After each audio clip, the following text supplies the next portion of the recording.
कल्पना करो, एक शाम पार्क की उस बेंच पर जब सूरज ढल रहा था और हवा में बस तुम्हारी खुशबू थी। उसने धीरे से तुम्हारा हाथ थामा।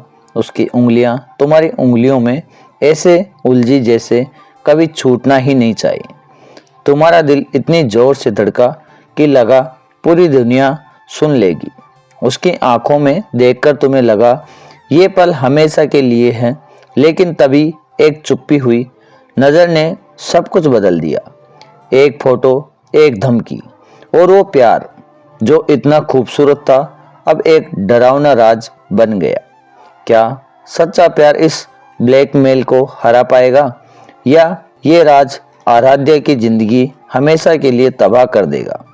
हेलो दोस्तों, स्वागत है आप सभी का हमारी एक नई दिल छूने वाली कहानी रोमांटिक में।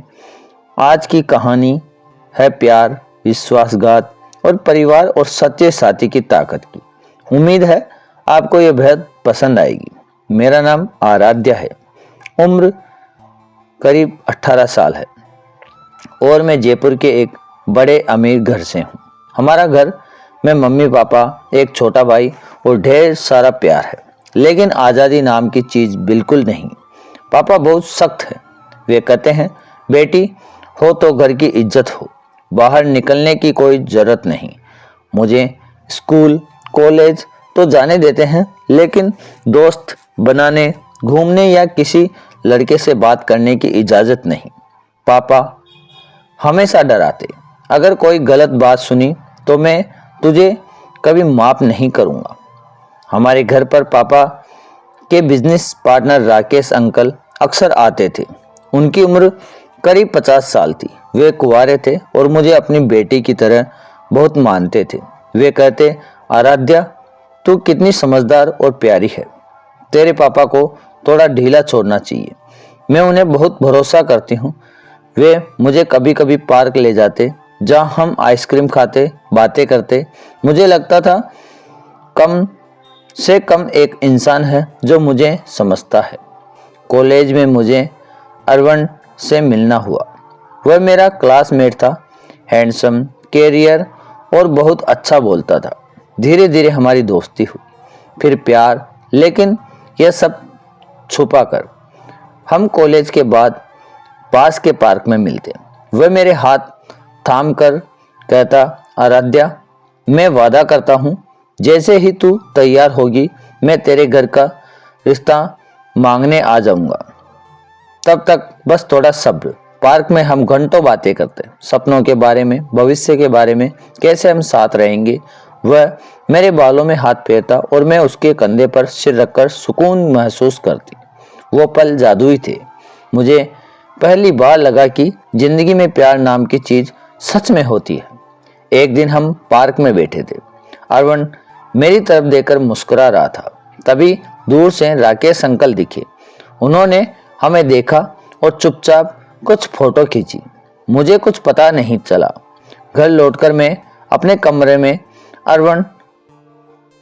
अर्णव को ख्यालों में खोई हुई थी। तभी अचानक राकेश अंकल कमरे में आए। मैं हैरान हो गई। अंकल आप बैठिए ना। वे मेरे पास बैठे, कुछ देर चुप रहे, फिर बोले, आराध्या मैं सब जानता हूँ। आज मैंने तुम्हें पार्क में उस लड़के के साथ देखा। मेरा दिल धड़क गया। अंकल प्लीज़ पापा को मत बताना, वो मुझे अभी माफ़ नहीं करेंगे। वे बोले, मैं किसी को कुछ नहीं बताऊंगा, लेकिन बदले में मुझे कुछ चाहिए। मैं डर गई। क्या चाहिए अंकल?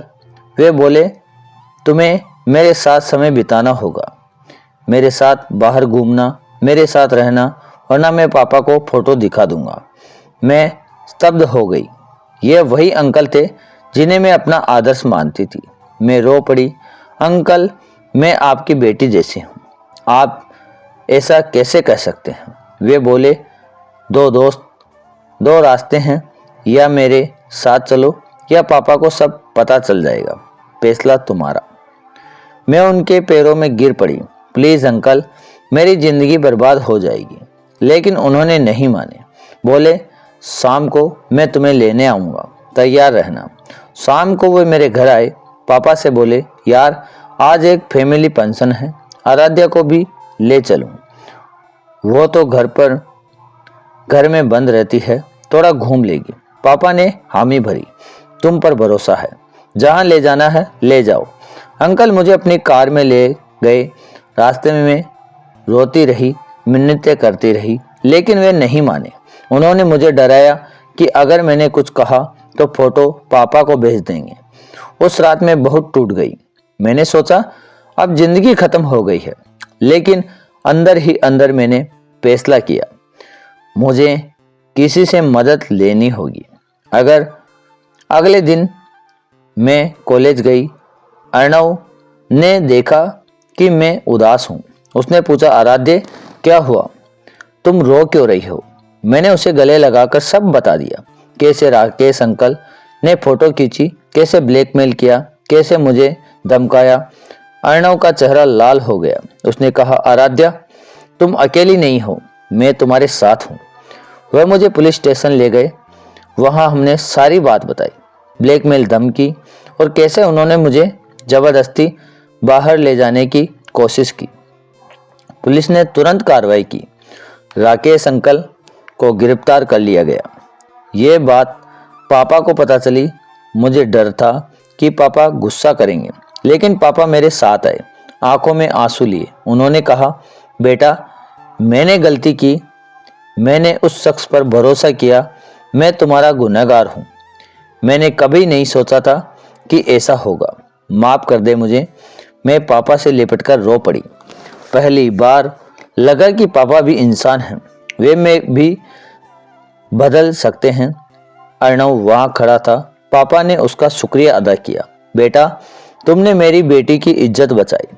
अर्णव ने मेरा हाथ थामा और कहा, अंकल मैं आराध्या से बहुत प्यार करता हूँ, मैं वादा करता हूँ मैं उसे हमेशा खुश रखूंगा।